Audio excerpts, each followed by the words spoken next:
KINGBOLEN K7 full system scan tool. I've been using all these other scanners all my life, from $40 all the way up to $150, and they took care of the basics. So why bring up a high-end diagnostic tool now? Because the more I look into the comments section of all my videos, the more I realize the scanners I currently have right now don't go any further than just the mere basics. And I use them mostly just to look up diagnostic codes and clearing them. So this video is not just about basic scanner functions, because anybody can advertise a scanner. This one is going to focus on Lexus issues, using a scanner that covers it all. This scanner has free perpetual use, lifetime free updates, 150 car models, not just Lexus or Toyota, but even a three-wheel tuk-tuk. 33 feet of wireless connection, so you can walk around the car, go under your car, or from a far distance because grandma decided to do number 2 during one of your family road trips. Bi-directional to control many modules and solenoids on your truck. Customization vehicle settings to unlock hidden functions. 30 plus system resets, such as tire size reset, seat calibration resets, steering angle calibration resets, and more. Bleed your brakes from the comfort of your toilet seat. 17 languages, even Hawaiian tribal pidgin dialect. TPMS programming? Get the fuck out of here. Key fob programming? I think I just came on myself. $100 off coupon for a product that has 4.5 stars? For 80% of you that are dumber than a doorknob and don't understand what all of these capabilities mean, and usually need a visual walkthrough and some guidance to truly see what the benefits are and understand its superpowers. And when I say superpowers, I don't mean the ability to see through the walls of a women's restroom. That's not a superpower, guys. That's just my own personal fantasy. Let's get started. Introducing the KINGBOLEN K7 Super Scanner. Comes in a Louis Vuitton mini bag. Beautiful. Check this out, guys. Look at this baby, huh? Comes with very, very rugged frame for shockproof. Did you guys check this out? How many scanners you know have a built-in camera? Check this baby out. And check this out. Charging cable right here uses a USB-C right here, and this is waterproof, and I'll show it to you right now.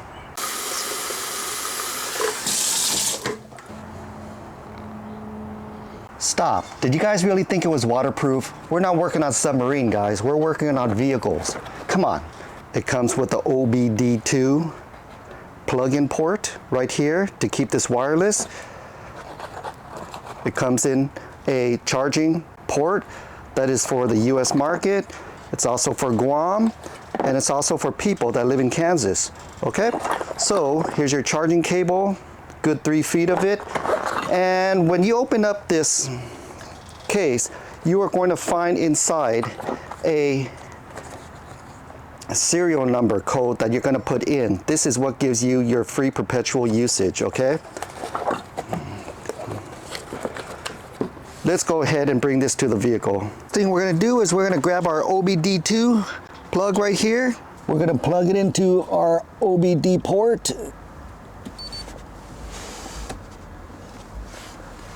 This light should turn green.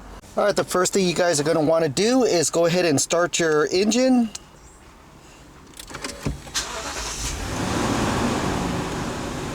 And at the top left right here is a power button. Go ahead and push it. Let's go ahead and zoom into the screen. Let you guys check out the home display here. You're going to want to register your device with the password that they gave you inside of that black carry-on bag. And from there, once you go ahead and register it, you're going to go ahead and do a system scan. Let's go ahead and do that. And right here, you can go ahead and normally you could do it by yourself, or you could just do an auto search and it'll look for you. I'm going to go ahead and click on Lexus. I'm going to do an automatic search. GX 460. I don't have radar cruise. And once it finds my car, I'm going to go ahead and click OK. Click OK again. From here, I'm going to go ahead and click on System Scan. I am going to go ahead and do Engine and ECT. Click OK. From Engine and ECT, we are going to go Read Data Stream. We want to look at some numbers here. From here, you're going to go straight to MAF, which is MAF. Mass Airflow Sensor. Here it is, MAF. Click on MAF, and you might want to go to C and click on Coolant Temperature. Click OK. Now it's reading my coolant temperature at 185 degrees Fahrenheit, and it's recording my mass airflow sensor at 4.7, 4.8 grams per second. A healthy GX460 will have 2 to 7 grams per second, so I am within those specs, which is great.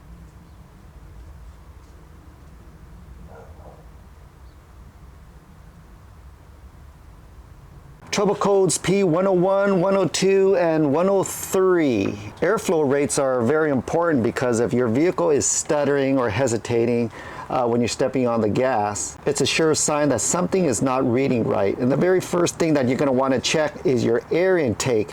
Actually, that's the cheapest route to go because all it does is take a cleaning. So when you go through your diagnostics tool and you check the readings, it's a lot easier than to tear everything apart to do a cleaning and finding out that that was not the issue and it was something else. Engine coolant temperature readings. Why is that important? Well, if you guys haven't already gotten the overheating trouble code of P0217, most likely you're going to get some physical evidence that your coolant is not working or partially responsible for the breakdown of certain components in your engine. The radiator will most likely going to crack at the seams at the 10-year mark, I guarantee it. And you're going to get leaks out of your gasket from the valley plate, and the timing chain cover gasket is most likely going to leak also. All of this is partially responsible by coolant not working at its fullest potential. So if you guys go ahead and let your engine run hot out of spec, those three components that I just mentioned will fail a lot earlier than it is supposed to. Let's go to special function at the bottom here. From special function, you are going to go to secondary air injection check. This is to check the health of your SAIS system. The operation of your secondary air injection pump, also known as SAIS. Trouble codes that you will most likely get on your dash is a 4-low light, check engine light, and your track off light coming on at the same time, and then your car is going to go into limp mode. If you're going to get a trouble code, it's going to fall into the range of P411, P418, P2442, P2445. You're going to get those types of trouble codes. And it's all because of a deteriorating foam design that's going to be sucked into your system, and it's just going to cause havoc. The best thing to do is to do preventative measures so that doesn't happen. I do have a link on a video that will help you guys along. I'll put it below this video. But if you guys already have the Christmas lights coming up on your dash and your vehicle goes into limp mode, the best thing you guys want to do is take out a scanner, clear the code, and that will fix it temporarily for you to get to the dealership. And at the dealership, if you are one of the lucky ones, and if you are persistent, you can get them to honor a service bulletin that takes care of that issue. Lexus knows all about it, folks. What I'm going to do is I'm not going to do a manual check. I'm going to let the system do the check for me. What I'm going to do is I'm going to hit automatic mode. When I click OK, you just follow these instructions, and it's going to initiate the test. And from here, you're going to hear the blower motor just turn right on. Okay, start the engine. And it's, did you hear that? That blower motor just came on. Let me open the door to let you hear. You can hear the vacuum sucking and the blower motor turning on. And it's doing the check right now, and it's doing a countdown. And as it goes down, the valve is shutting, and the complete SAIS will turn off. And it is complete. Let's go down. While we're here, let's go to oil maintenance reset. So after you finish doing your oil change and you want to reset your maintenance light, you could go straight right here, and it's going to tell you exactly how. Another way is just go to my YouTube channel, and I'll also tell you how to do it. But right here is a pretty basic step, 1 through 7, on how to turn off your maintenance light. Let's go back out. And let's go to customize settings, which is right down here. Click OK. Okay, so you could go through all of these options for your vehicle: security door locks, wireless door lock, power windows, wipers, illuminate entry, light control. A lot of you guys have asked me how to turn off the tilt and telescopic for your steering wheel. Let's go ahead and turn that on.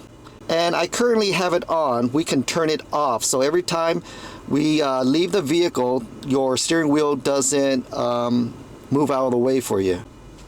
Right here, now it's on. If I want to turn it off, I can go ahead and click on set, and it'll toggle to off, and you're done. I'm just going to keep it the way it is. I'm just showing you guys how to get here. Let's get back out to customize settings. Now, and from right here, it says seat move distance. Let's go ahead and click on that. And I could toggle this to on if I want to. I currently have it off right now because I don't like my motors wearing out on me over time. So I just leave it where I like my seats to be, and I call it a day. Let's go ahead and get out. And there's just so many other options, you guys. You guys can control your lighting. Check it out, door locks. How many presses on a key fob you need to unlock your driver's door or your passenger doors. Warning, here's a good one that you guys have asked me. Key low battery warning.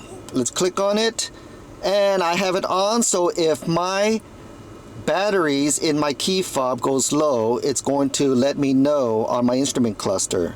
Otherwise, you can turn this off if you don't want that warning. I don't know why you wouldn't want this on, but everybody's different. Let's go ahead and get out of here. So if you go into lighting, you have daytime running lights if you want that on or off. Auto light off display, light up clearance lights at door unlock function. Wow, there's a lot of stuff on here that I haven't messed with, but now you know. Let's get out of here. Okay, from your engine and ECT menu, we are going to go to KDSS. For those that have this system in their vehicle, we're going to click OK. A lot of you have mentioned that you guys have either removed it or replaced it, or it's leaking. We can check to see if it's still working. Okay, so right here from the KDSS menu, we're going to go to a sub-level and call it an actuation test right here. We are going to test the upside and the downside valve. If it works, the KDSS light is going to pop on our instrument cluster. Okay, so this is how we do it. We go ahead and click on it. Once I click OK, I'm going to look at my dash on the top left-hand corner, and it should blink KDSS. So let's go ahead and check it out. No monitoring. I'm going to click on right here. From clicking on, you're going to have a KDSS light that is blinking. That means it is functional. So let's go ahead and get back out of here, and let's test the downside valve here. You actually have two of them. No monitoring, and I'm going to click on, and that KDSS light is blinking.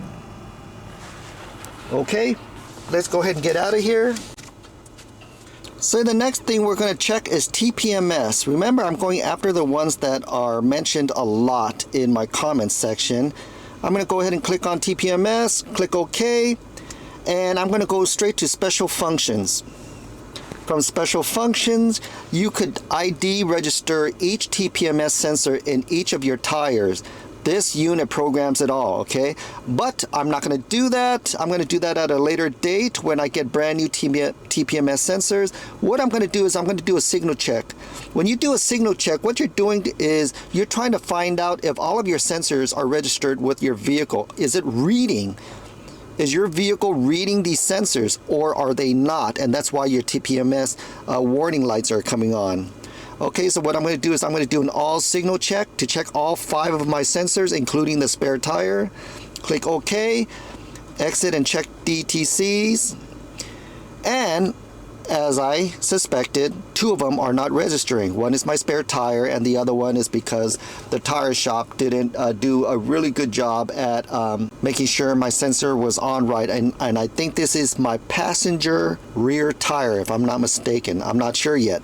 But check this out. Anything that is in red you can click on and it will give you an entire library of issues relating to that P code or that C code. Check this out. It went straight to Google. It's telling you the diagnostic code. It's telling you all this information and all the forums related to that issue. And check this out. It brings up YouTube videos if you guys want to watch it from the comfort of your car. You don't have to go back into your house, look on your computer screen, and do your research. Everything is at your fingertips on this diagnostic tool. Okay, so let's go ahead and get out of here. And if you go up and down this menu, you're going to see a whole slew of stuff that you can check out. Adaptive front lighting system. Obviously, you have entry and start, which is a good one. You can click on any of this and do a special function. Each one of these have special functions, okay, that you can mess around with. If I click on anything, I'm just clicking on something random right here. And you could do an actuation test and you could do a special function. You could program it to your liking and you can actually do a test to see if the motor is actually working, okay, because this is a bi-directional tool. So let's get out of here. You guys, now I'm back at the main menu and I just wanted to show you guys something here, which is pretty cool. We did the scan, so we're going to go ahead and do reset. Reset is programming all of your modules here, and you could customize this, which is pretty cool. One of the things I really like about this is you don't have to go to each tire and just bleed your brakes and get dirty like in my previous video. You could go straight to ABS bleeding right here. Click on it right here, ABS and VSC. Click this, click OK. I'm going to do a special function. From here, you have a VSC line air bleeding and you have air bleeding for your brakes. Okay, I'm going to click on air bleeding. You can click OK. And you can select the line that you want to bleed on the next screen.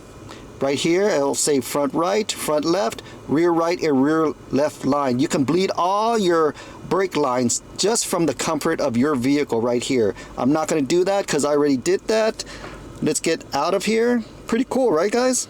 If you guys have adaptive front lights for your headlights, you can click on that to do some programming. So from here, you're going to go ahead and click on AFS. So what you're really doing is you are trying to synchronize your lighting ECU with the lights itself and synchronizing it with the rest of your vehicle. If you put in brand new lighting from Lexus from another vehicle onto your vehicle and it's not working, it's because it's not recognizing each other. So this is where you do it. You put on special function, ECU syncing, you click on OK, and you click on OK, and guess what? Mine is already synced, okay? So I already did all that. So let's get out of here.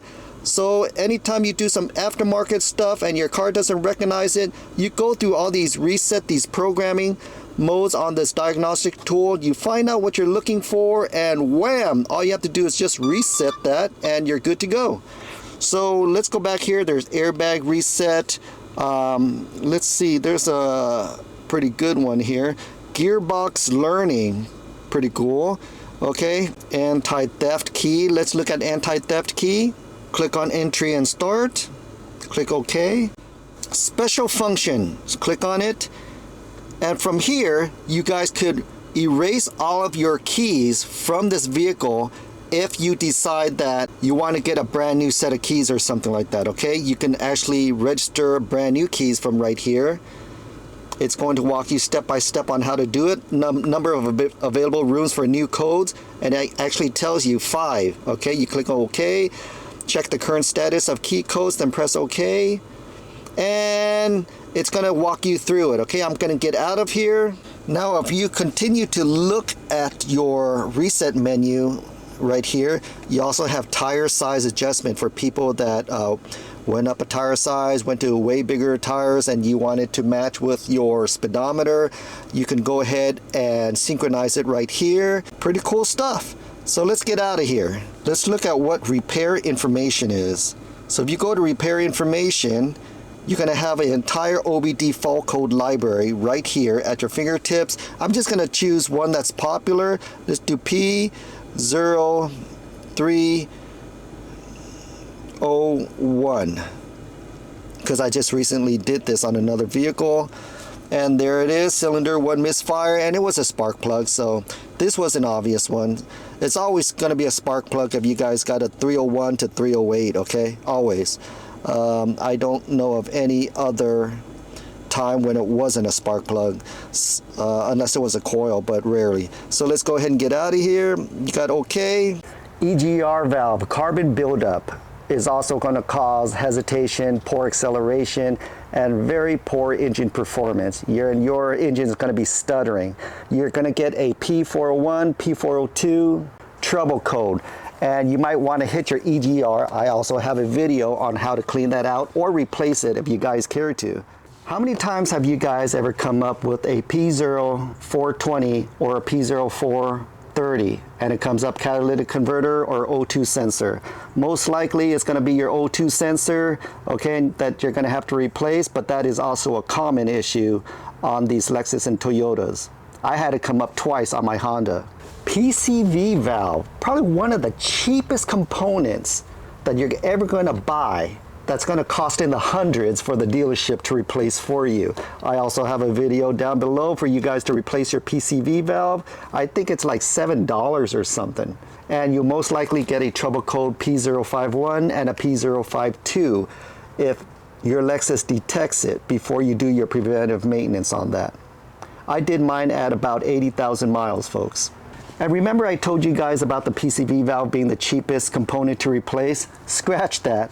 I forgot to tell you guys about the loose or bad gas cap. That is going to probably be the cheapest to fix.